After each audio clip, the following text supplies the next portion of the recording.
have a great leader. Without fear of any contradiction, we have a great leader, a man of his word. This man, Kimani Ichung'wah, I call him Anthony.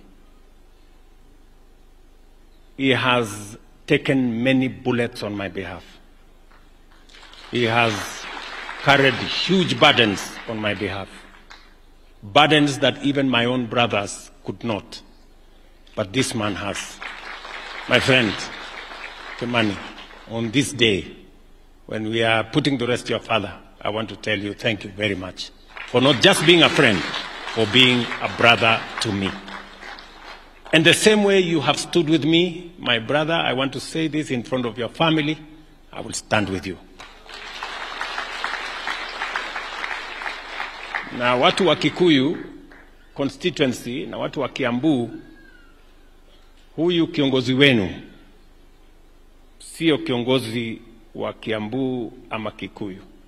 Huyu Kimani Ichung'wah ni kiongozi wa Kenya. And this is what leadership means, that you must stand up to be counted for something. He is not a fair weather friend.